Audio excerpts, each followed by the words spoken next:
The chamber glittered like judgment, forged in glass and gold. 12 admirals of the Galactic Council stood beneath a vaulted dome suspended over the capital world of Lither Prime, their mirrored armor catching the twin suns until even shadows dared not exist. Before them floated a live projection of Sol System Earth's orbit, rendered in luminous blue. Small, quaint, forgotten. The human colonies, marked in gray, blinked like dying embers on the tactical grid. They still use kinetic projectiles, said Admiral Kelver, his voice sheathed in disdain. Chemical propulsion, iron hulls, primitive shields. A species built for museums. Laughter rippled through the chamber, elegant, contemptuous. The broadcast drones hovering above streamed. The moment across 10,000 networks. Billions watched, savoring humiliation before the inevitable surrender. Protocol demands an ultimatum, murmured another, tapping crystalline talons against the table's edge. Shall we offer mercy? Kelver smiled, 4 eyes narrowing into crescents of theatrical pity. Mercy is for equals. He gestured, and the transmission began holographic script spinning into the void, aimed toward the blue world that still called itself Earth. By decree of the Council, you will kneel, disarm, and submit to integration. Resistance will result in sterilization of your species within 40 standard hours. The words pulsed outward, like light through poison dot across the chamber's balcony. An envoy from the allied Varkin Confederacy leaned forward. Do they even have fleets left? He asked. Kelver turned the display. 4 orbital stations. 67 ships of mixed tonnage. Half unarmed freighters. Their last signal to the registry was 2 centuries ago. He poured cyan liquor into a thin glass and raised it. Toward the feed. A toast to extinction postponed. Another round of laughter erupted. To them, humanity was not an opponent, but a museum exhibit dusty relics animated for one final show. Yet amid the mirth, a young tactical officer hesitated over her console. Admiral, a pattern anomaly from Sol's outer sector's gravitic. Displacement, faint but repeating. Kelver didn't look up. Probably debris. Their systems full of it. The officer hesitated again, fingers trembling. Respectfully, sir, it aligns to a military code Terran frequency, ancient classification tagged, Black Armada. For a heartbeat, the laughter dimmed. Then Kelver waved a jeweled hand. Legends. Myth from their wars of exile. Delete it. A single stinger line appeared across the broadcast. The relics of Earth will kneel. It echoed through translation grids, across colonies, through the deep archives of conquered worlds. Markets halted. Feeds replayed the arrogance, looping it beside the image of Earth's pale sphere. The Council adjourned with the assurance of gods. They signed the sterilization order under Ceremonial Matters 12, signatures that would mark the final act of a forgotten species dot in the orbital hangar above Lither Prime. Dreadnoughts aligned their spines to fire. Each bore insignias of unity. Gold stars on white hulls, wings flared in triumph. Their engines hummed, calibrating trajectories through hyperspace to Sol. 10,000 vessels armed with particle lances and entropy warheads prepared for what the Council termed operations. Kneeling sun. The admirals watched the countdown. 4 hours until engagement, someone noted. Kelver raised his glass again. We will teach the relics how progress looks. The feed lingered on the image of Earth, a small world lit by one ordinary star. No movement, no fleets, only blue oceans and white clouds. To the Council, it looked silent. Defeated dot, but the young officer, dismissed and forgotten, left her console running diagnostics. On her private screen, beneath the noise, a faint response. Pulsed from the dark edge of Sol System, slow, deliberate, rhythmic. 3 tones. Pause. 3 again. She recognized the code only from myth. Stand by For response, she stared at the pattern as the fleet launched into fold space, a shimmering wave of arrogance cutting through the stars. The council celebrated. Worlds watched in awe. In the distance, beyond Jupiter's orbit, something old began to move. The message arrived as static at first, white noise threading through the command lattice like dust through silk. The Council's flagship Eminence of Dawn hovered above the edge of Sol, its golden hull refracting the sun into a halo that could be seen from Mars. Every deck hummed with anticipation. Broadcast drones circled, ready to capture humanities. Surrender for 10 billion viewers. Admiral Kelver stood at the central dais, draped in silver command weave. "Open their channel," he ordered. "Let us hear them kneel." The transmission crackled again, brief, flat, uninflected. A single line cut through the static. "Request denied." Silence filled the command tier. The words repeated once, mechanically, without emotion. 3 seconds of audio. No visual feed. No insignia. No voice. Kelver frowned. "Playback error?" The comms officer ran diagnostics. "Negative, sir." Source confirmed. "Terran origin, high band encrypted." "Then interpret," Kelver snapped. Linguistics core processed it, flashing translation variants across the screen. Refusal, decline, defiance. A thin ripple of laughter broke out. "A ghost transmission," someone said. "A relic computer answering its own death sentence." Kelver smirked. "So be it. If they choose silence, we'll grant them the quiet they deserve." He raised his hand. "Authorize Operation Kneeling." "Son." Across the formation, 10,000 ships locked their firing trajectories. Beam capacitors surged. The void around Sol rippled with luminous energy. From the eminence, the Council's emblem glowed, bright white symbol of civilization against barbarism. "Target, Earth," said the weapons chief. "Yield spread, 0.8 planetary coverage. Estimated sterilization window, 40 standard hours." Kelver lifted his glass, savoring the symmetry of command. Let history record that mercy was offered. The first salvo of entropy lances ignited the dark. Thousands of beams converged into narrow focus, compressing energy equivalent to 1,000 suns. But halfway through their arc, every reading faltered. The beams bent, deflected not by shield interference, but by a gravitational distortion around the planet's orbital shell. Kelver turned sharply. "Report." "Unknown mass signature," the sensor officer said, voice breaking.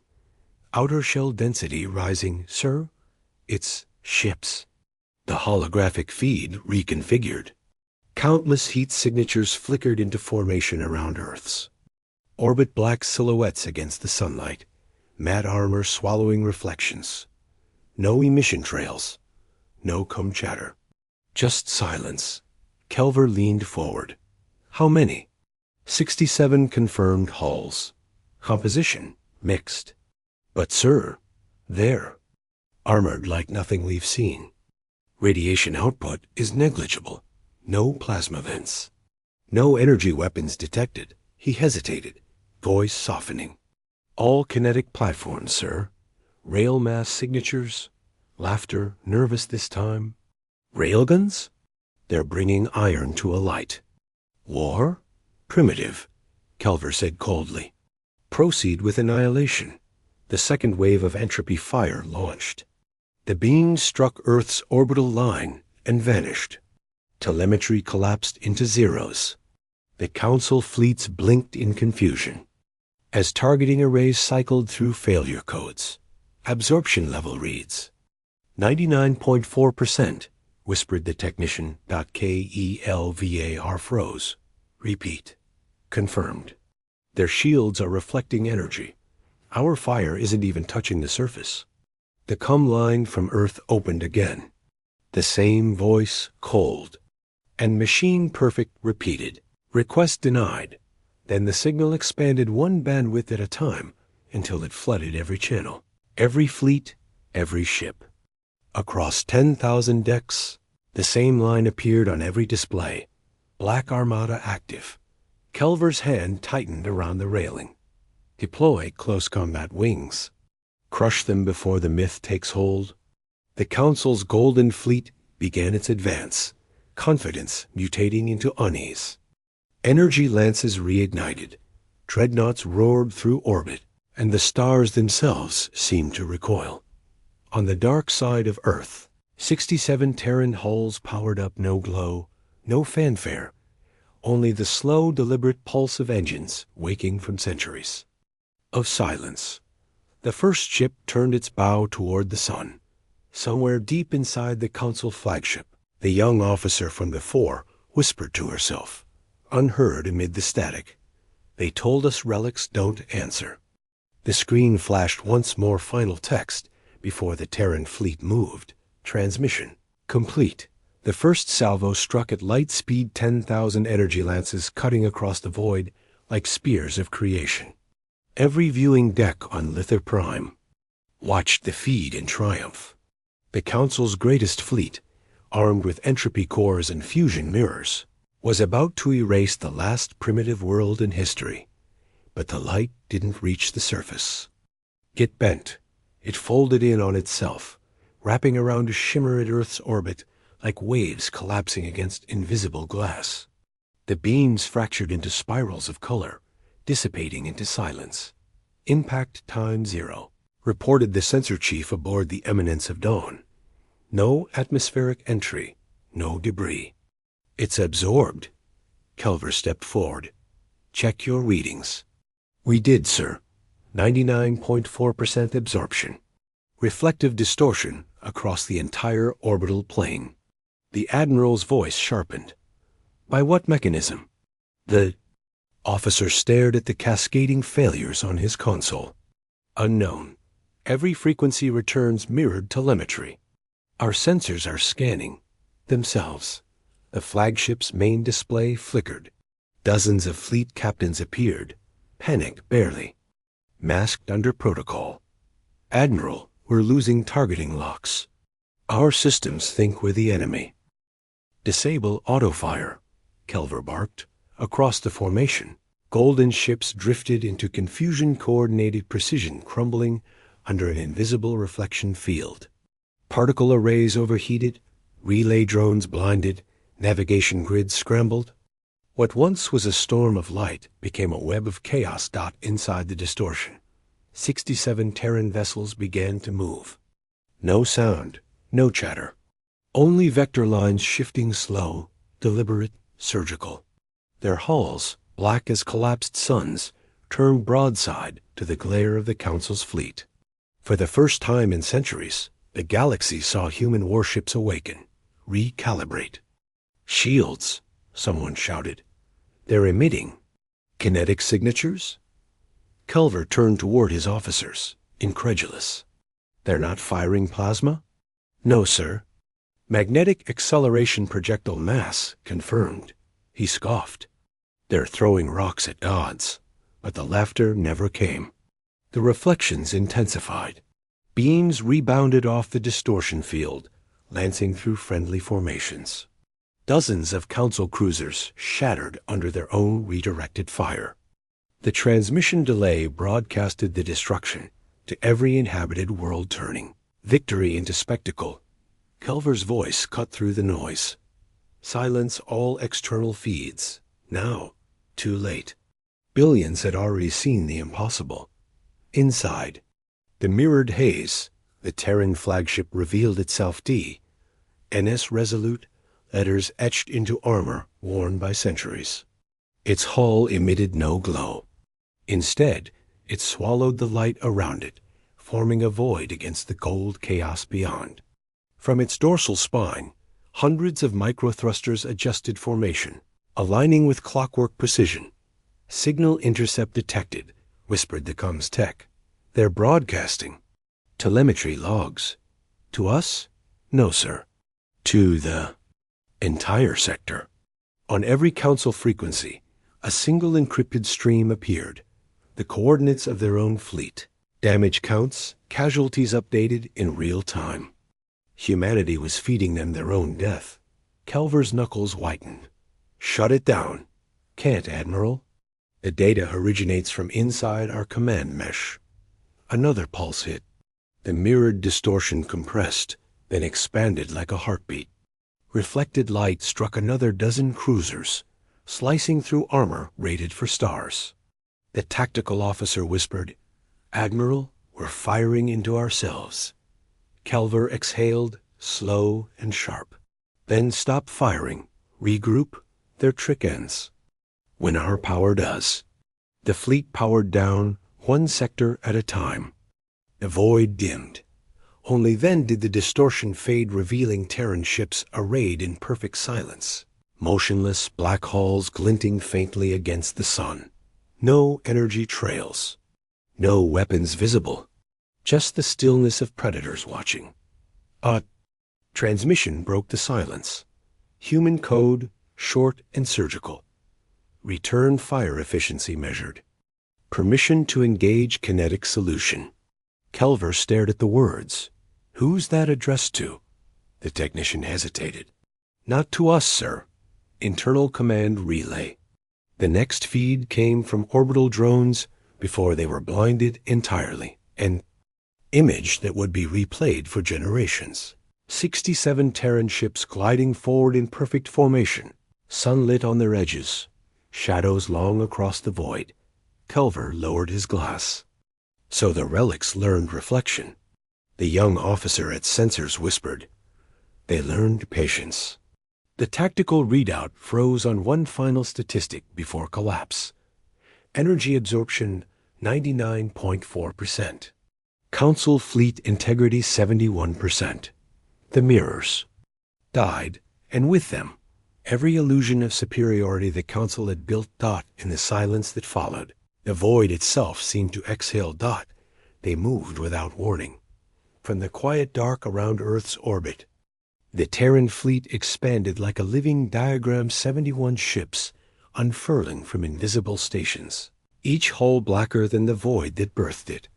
No signal, no war cry, no light. Only the faint flare of ionized dust as fusion spikes ignited. Across their undersides, the Council's scanners caught the ignition seconds too late. "Gravitic wake signatures," shouted the sensor chief aboard Eminence of Dawn. "They're accelerating 31G and rising." 31?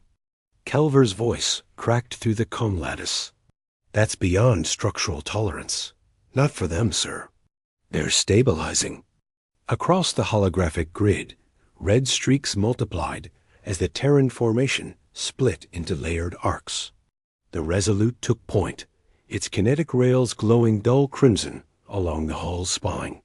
Around it, wings of destroyers formed nested spirals, each moving at a separate vector patterns, too erratic for the Council's predictive AI to map, targeting collapse at 70%.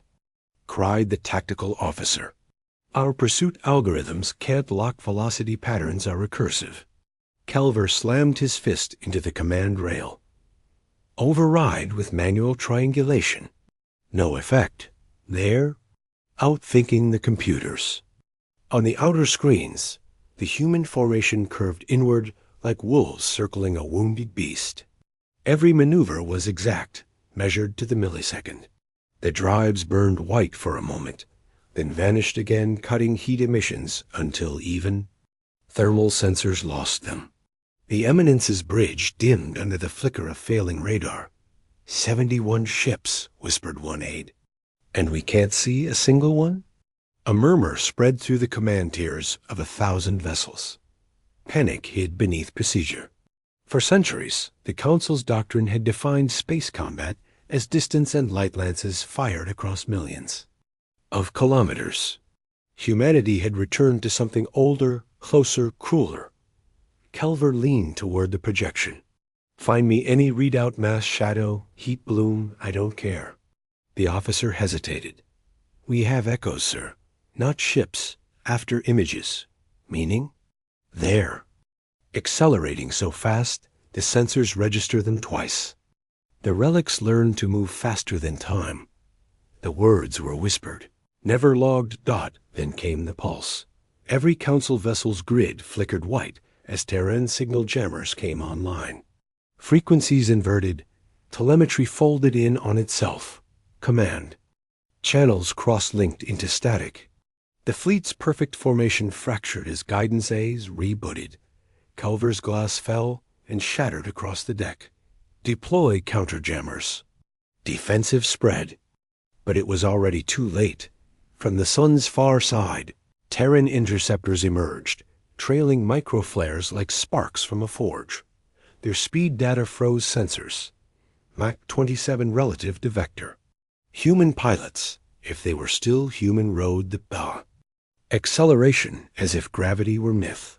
"Admiral," said the voice of his chief analyst, quiet and shaking. "Their navigational precision is absolute. They're fighting like one organism." Culver turned toward the feed dozens of golden dreadnoughts lumbering to realign. "Then we break the organism. Focus on the flagship." But even as he spoke, the Resolute tilted starboard, drives burning brighter. Shock waves rippled through the void, folding plasma trails into perfect arcs. In formation, the other Terran ships mirrored the motion, maintaining spacing within 5 meters at velocities exceeding 31 grams. The Council's entire sensor web imploded. Targeting grids failed. Crossfire coordination broke into chaos. "Sir," said the comms officer, pale, "we're firing at ghosts." Culver's jaw tightened. "Then drown them in light." 10,000 lances fired simultaneously. The void turned white. When vision returned, nothing remained where the Terran fleet had been, until the afterimage shifted. The humans had repositioned. Directly behind the Council line, a single Terran transmission bled through the static. Kinetic solution locked. Recording initiated. The admirals froze. For the first time, the arrogance in their voices faltered. The fleet of 71 wolves had encircled 10,000 lions. Every scanner failed, every map corrupted, every coordinate rewritten by human precision. Culver whispered, almost reverent, "They move like they've done this before." In the dark beyond the sun, Terran drives dimmed to a patient hum. Number. Taunt. No demand. Only the waiting silence of predators measuring distance before the strike. The Council didn't yet realize. The hunt had begun. The void blinked, then everything moved at once. From the black wedge of the Resolute, launch bay doors unfolded in silence. Inside, magnetic rails as long as city streets spun up to saturation, their cores glowing unmuted. Red. 71 ships aligned nose to nose across 3 orbital tiers, locked in geometry so exact that the space between them measured to the millimeter. The order came as a pulse, not words. Fire by log about 12,000 kilometers per second. No warning, no light, no energy trace, only the ripple of displaced vacuum as tungsten slugs streaked through the dark like invisible gods. On the Council's displays, the first readings looked like system errors. Velocity input corrupted. One officer reported, "Mass projectiles shouldn't move that." The feed cut. A dreadnought 200 kilometers wide folded in half, armor vaporizing, before the crew registered impact. Then another, and another. 11,300 vessels gone in 342 seconds. Culver stood at the command rail, speechless. His screens filled with lost codes, whole battle groups redlined, names erased faster than he could read. "Are we under attack from all vectors?" He demanded. The answer came in a whisper. "No, sir." One. A stinger line flashed across the tactical feed. Kinetic contact, 12,000 kilometers per second. The human slubs did not explode. They passed through ships as clean holes of silence. Pressure differentials finished what the impacts began. Hulls folded like foil. Reactors imploded. Lights vanished. The fleet that had once been golden now bled silver fragments into the void. Culver's voice rose, brittle, and disbelieving. Counterfire. Anything that moves. Thousands of energy lances ignited, but the targets were already gone, accelerating along parabolic vectors, shifting faster than the Council could compute. Their sensors filled with echoes of their own radiation, bouncing back from mirrored. "Debris. Double quotes, sir. We can't track them," said the chief analyst. "They're firing blind through our own reflections." Calver gripped the railing and shut it all down. "We fight by sight." On auxiliary view screens, real-time footage from surviving scouts showed the impossible. Tungsten rounds still glinting red from atmospheric friction, streaking past the camera's edge and vanishing into nothingness. Each Terran shot was logged and numbered, impact coordinates stamped with tribunal precision. They weren't killing, they were documenting. For every detonation, a timestamp appeared in the fleet's encrypted record. Impact 001 through 11,300 confirmed. Culver finally whispered, "They're counting." The communications officer looked pale. "Sir, they've transmitted the log to us." "What log?" "Their fire record, with accuracy reports. Every casualty verified." The Council chamber, back on Lither Prime, received it live. The public feed that once streamed Triumph now broadcast telemetry of loss, each ship's destruction, replayed with surgical detachment. Billions watched their armada unravel under arithmetic.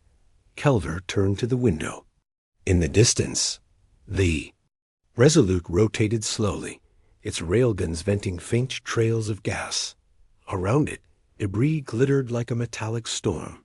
Human ships drifted into new alignment blades, reforming after a single perfect strike. "Remaining hostiles," said the sensor tech, voice barely a whisper. 28,000, unscathed but disoriented.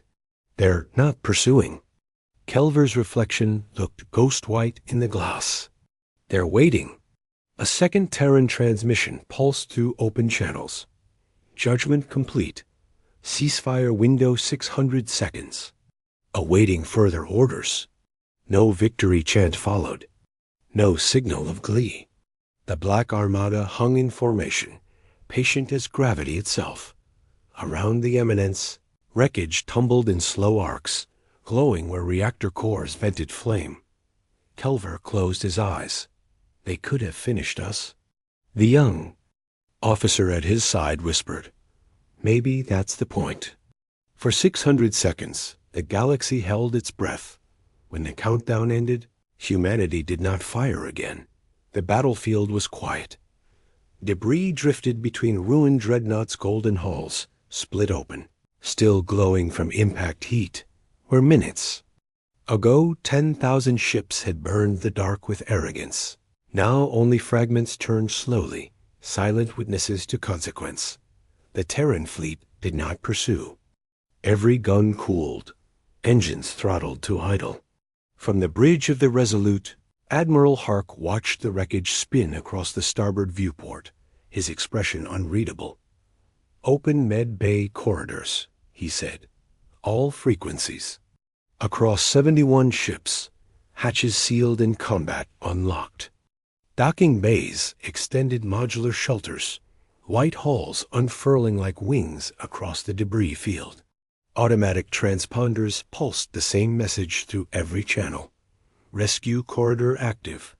No hostilities. Medical aid available to all survivors. The Council fleet couldn't believe it. Thousands of escape pods floated in confusion, expecting finishing fire. Instead, tractors from Terran cruisers pulled them gently toward pressurized entry gates. Inside the medbays, humans and aliens alike were carried in wounded officers from the same fleets that had sworn to erase Earth. The rooms were clinical, silent. Machines handled triage with algorithmic precision. Oxygen masks fitted to species never cataloged by human archives.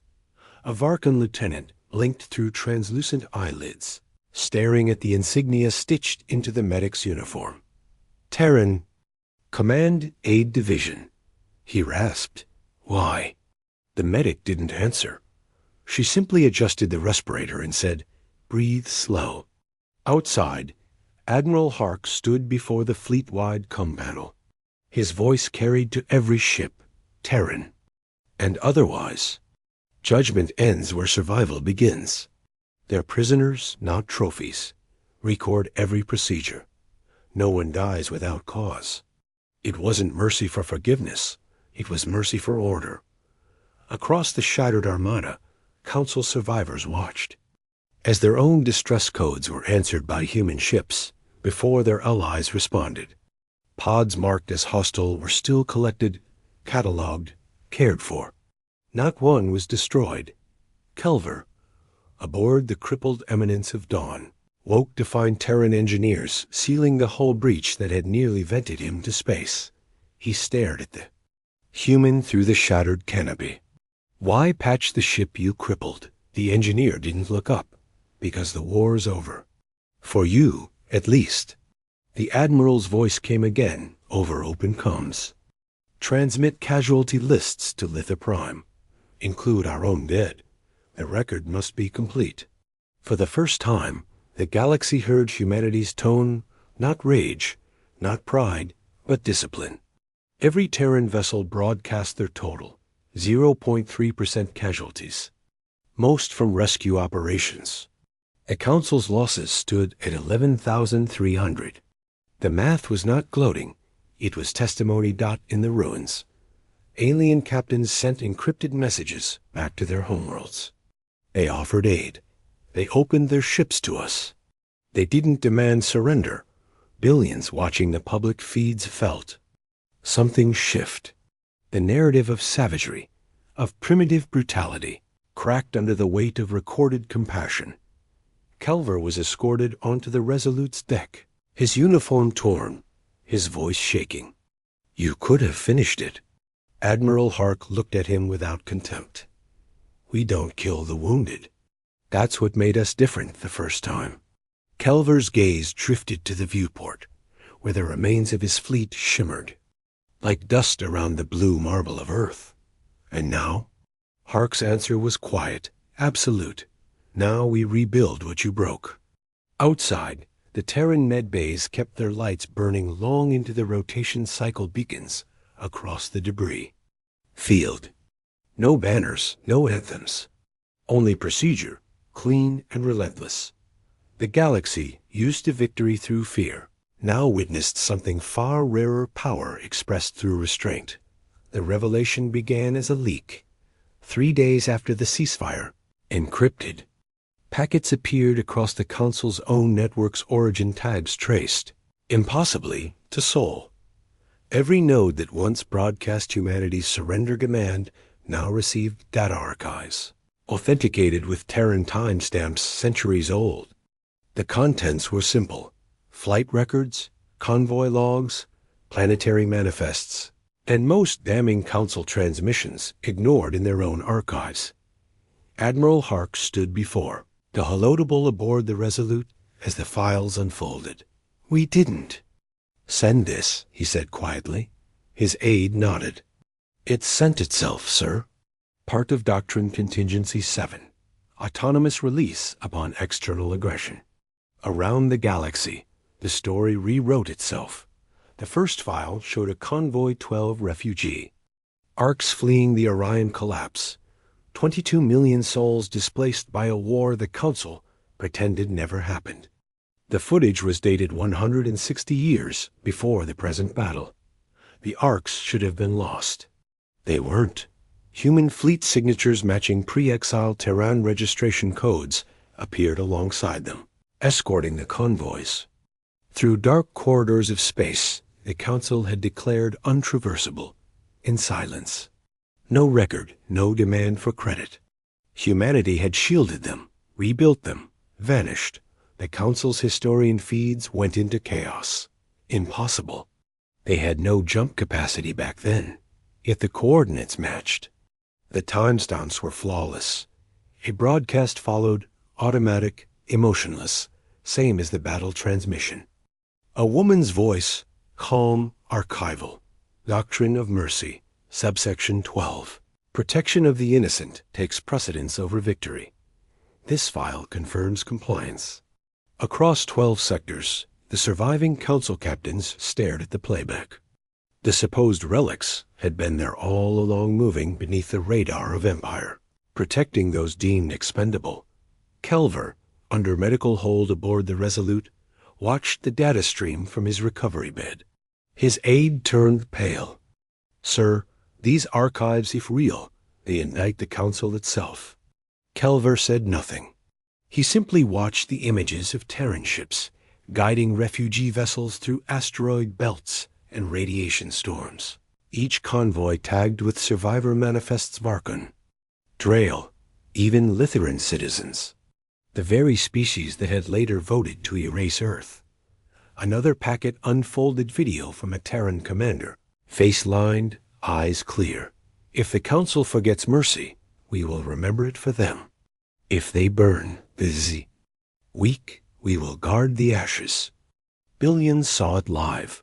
News channels once flooded with images of Terran aggression, now filled with archived footage of their restraint ships stationed silently over refugee worlds, delivering supplies, never staying for thanks.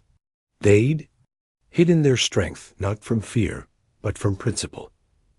On the eminence of Dawn, repaired under Terran supervision, Kelver sat in silence as council dignitaries demanded denial statements. "Disavow the recordings," one said. "Call them fabrications." He didn't answer. The young officer who had once doubted, the one who first saw the Black Armada awaken, watched him from across the chamber. Her voice trembled. "We called them savages?" Kelver looked through the viewport toward the dark silhouettes orbiting Earth. "No, we called them gone." The files kept coming. Engineering manuals, doctrinal scrolls, logs from abandoned colonies rebuilt under human watch. Each bore the same phrase in footer text: "Mercy is strategy." In the outer systems, rebel worlds that had long resisted, council oversight declared allegiance to the new charter forming under Terran mediation. It wasn't conquest. It was adoption. By the time the full data release concluded, 22 million names were listed among those humanity had saved, long before the war that had been used to justify their extermination. Kelver finally faced Admiral Hark in person, standing before the Resolute's bridge window. "You could have released this years ago. Why wait until after?" Hark answered with the stillness of a man used to long silences. "Because truth before blood is dismissed as weakness. Truth after blood is proof." Kelver's breath shook. "So this was planned." "Every doctrine is," Hark replied. "But only one was sacred: never let mercy die." Outside, the fleet drifted among wreckage that no longer felt like victory or loss, only balance. The war had exposed not humanity's wrath, but its patience. For the first time in living memory, the council worlds watched human ships not as relics, but as precedent. The second wave came without warning.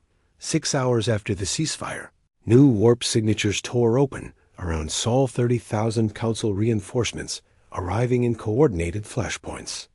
Their commanders had received only fragments of the last transmission. Council fleet destroyed Earth surrounded engage immediately. None of them saw the rescue feeds. None of them understood the silence. From the Resolute's observation deck, Admiral Hark watched the distortions unfold like scars across the stars. So mercy wasn't enough. He murmured. His aide looked up from the tactical grid. "They don't know, sir. They think we're weakened. Ben will teach them what mercy costs." Across 71 Terran hulls, systems rearmed not to kill, but to prove control. Med bays sealed. Rescue corridors retracted. Every ship realigned with surgical precision. The wolves closed ranks. Reinforcements, 28,000. Combat ships set operations. Formation density dense enough to block solar reflection. Hark nodded once. Disablement protocols only. Confirm non-lethal loadouts. Confirmed, Admiral. Kinetic sabot rounds adjusted for reactor shutdown, not breach. Then begin. The void lit with motionless fury. Terran ships ignited engines and accelerated in 3 synchronized spirals, each vector plotted through predictive firing models decades old. They didn't target hulls, they targeted systems. The first wave of slugs hit communication relays. The second, engine cores. 1 impact per ship. Calculated. Logged. Impact confirmations? 22,000 vessels disabled in the first 40 minutes. Hark's voice was calm, surgical. Continue until they understand. Council commanders screamed over. Open channels. Ceasefire not recognized. They're crippling us. Every counterattack missed. Energy beams refracted through Terran interference webs, dispersing into harmless light. It was no longer a battle. It was a demonstration dot at minute 80. The Resolute broadcast fleet-wide. Humanity does not kill the surrendered. Those who attack again forfeit the right to command. The transmission played across every open council network. Billions heard it live. Not the next wave of kinetic fire came faster. Within 3 hours, another 6,000 ships went dark powerless. Engines cold, yet no reactor detonations registered. Not one hull breached. Casualty ratio, 0.3%. The galaxy had never seen restraint executed with such precision. Inside the eminence of dawn, now under Terran medical care, Kelver watched the new battle from the observation feed. He's not retaliating, he whispered. He's instructing. A nearby human technician didn't look away from his console. That's what mercy looks like when you mistake it for surrender. Outside, the swarm of disabled ships drifted like frozen embers in a sea of stars. Terran drones emerged between them, tagging hulls with navigational beacons and med supplies. Every act was recorded, every rescue logged. The Council's live feed still public broadcasted both destruction and compassion in the same frame. By Hour 4, entire sectors fell silent. Surviving admirals ordered retreat, only to find their engines magnetically sealed by Terran interference. Each was towed intact to the neutral perimeter near Jupiter, remaining hostiles capable of combat. Under 1,000, the tactical officer reported. Hark nodded. Open comes. I'll speak to them myself. The feed opened. Static cleared. Hark's voice reached every surviving bridge. You entered our system under the banner of vengeance. You've seen our measure. Leave in peace, and you will be treated as guests.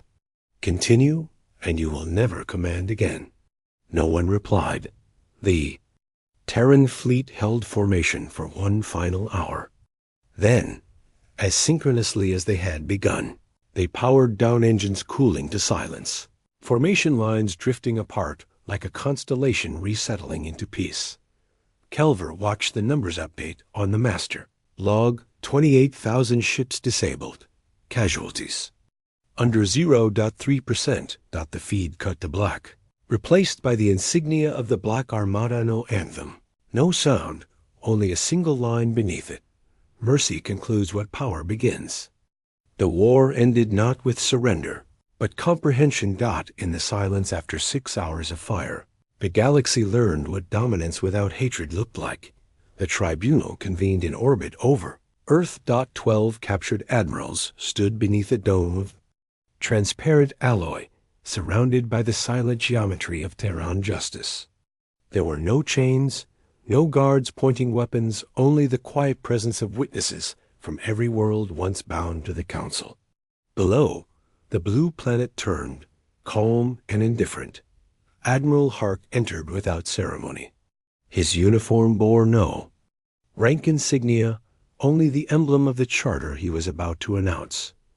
You are not here for revenge, he said, voice level.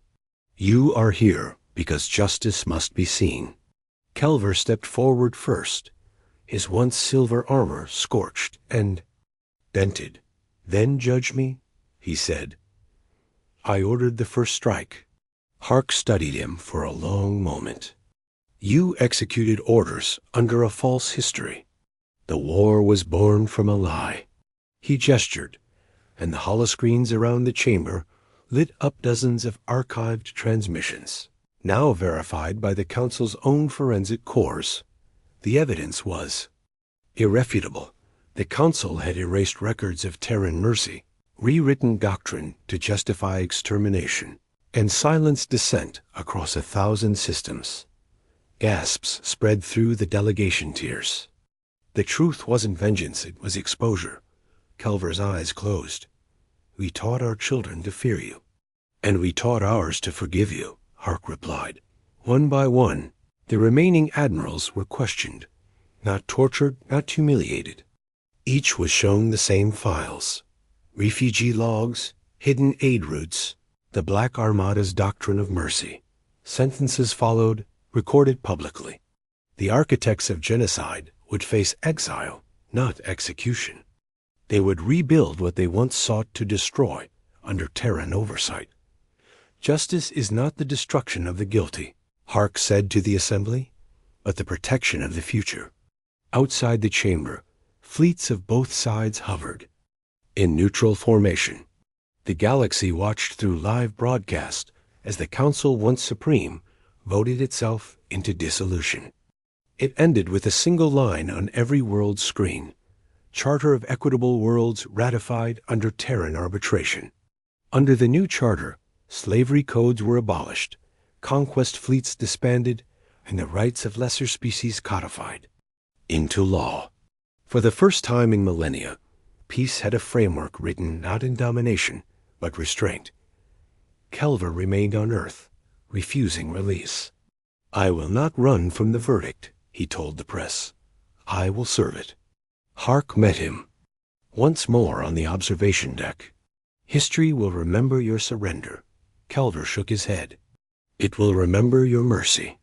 They stood in silence as the dawn broke over the Atlantic, light washing across the hulls of the Black Armada, now anchored in low orbit.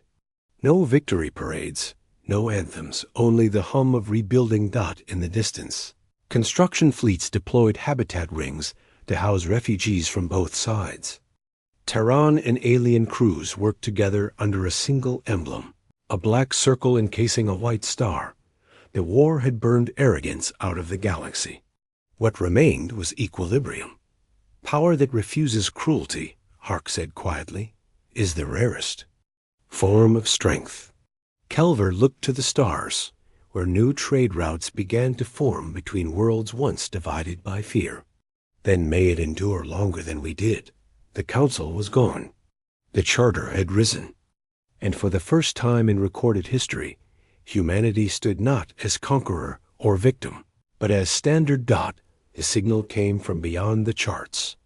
3 weeks after the Charter's signing, deep space listening arrays at Neptune Station detected a pulse, ancient, rhythmic, not of Council origin. It repeated every 72 seconds, low and resonant, vibrating through the cumulatus like a memory waking. The engineers thought it was interference. The analysts knew better. The Resolute received the coded packet first. Admiral Hark stood over the decrypted waveform, watching the shape unfold across the holodisplay. It wasn't noise. It was Terran? Origin vector? He asked. Outer rim, said his aide. 200 light-years beyond mapped space, triangulated between dead colonies Alpha 7 and Gora's belt. The room was silent. The signal pulsed again. 4 long beats. 2 short. Then a pause, followed by a phrase in ancient Earth code. Beacon lattice online, awaiting directive. Hark felt the air tighten. That protocol was buried before the Exodus. Yes, sir, said the aide. The exterminator network. Every officer in the room went still. The exterminators were legend autonomous defense systems built during humanity's first retreat, designed to hold the void if Earth fell. They'd vanished when the Black Armada went dark, thought to be myths. Now they were calling home. Kelver present under charter observation, stared at the display. If these beacons activate, what do they answer to? Us, Hark said, and whatever woke them. Across the galaxy, faint echoes appeared, sister signals rebounding through subspace. One by one, they synchronized, forming a geometric lattice that expanded beyond the rim. The map updated, revealing structures older than the Council itself orbital. Rings, derelict platforms, fusion scars across forgotten worlds. Sir, said the communications officer, there's another layer to the transmission. A distress code. From who? Not human. Unknown species. Coordinates embedded inside the exterminator network. Hark exhaled slowly. So the ghosts are still working. Outside the Resolute, the repaired fleets of Earth floated in. Quiet formation, hulls newly marked with the emblem of the Charter. They'd rebuilt faster than anyone expected. And now they were being summoned again, not by politics, but by legacy. Hark opened a fleet-wide channel. Prepare for redeployment. Black Armada is to reorient toward outer sectors. Mission type? Someone asked. Exploratory, Hark said. Then, after a beat, and defensive. Kelver watched him carefully. You're answering that. Call? We always do? He stepped closer to the viewport. In the distance, hundreds of Terran ships began to pivot, formation lines curving outward like a great wing unfolding. Fusion drives ignited, their light glinting against the shadowed curve of Earth dot within hours. Every Terran vessel had rotated toward the rim, aligning with the direction of the lattice beacons. The signal intensified, its intervals shortening, its tone deepening until it resembled a heartbeat. Estimated range to first beacon? 16 days if fold cruise, said the navigator. Unknown beyond that, the network could span the entire edge. On public feeds, journalists speculated endlessly. Was it a remnant defense grid or a warning? The Charter world sent messages of solidarity, pledging support. Still, unease rippled through the younger species. Humanity had just rebuilt peace. Now it was turning its fleets outward again. Hark addressed them through the official channel, voice measured, eyes unflinching. The Charter was born from restraint. But peace unguarded is peace undone. We move not to conquer, but to stand where light has yet to reach. Kelver listened from the observation bay, remembering his own arrogance, the laughter, the certainty of power. You're not chasing war, he said quietly. You're preparing for it. Hark nodded once. We learned mercy from victory. Now we'll test it against extinction. As the fleet accelerated, Sol grew small behind them, a blue spark fading into endless black. Ahead, the rim shimmered faintly with ghostlight, where the lattice beacons awaited. The final transmission from the Resolute before full jump was brief, encoded in the same tone the exterminators had used. Terran command acknowledged. Directive. Accepted. Black Armada en route. Somewhere beyond the edge of known space, the ancient machines stirred, in response planet-sized mechanisms waking under forgotten stars. Their lights pulsed once, twice, then aligned perfectly with Earth's. Distant sun. The wolves were moving again.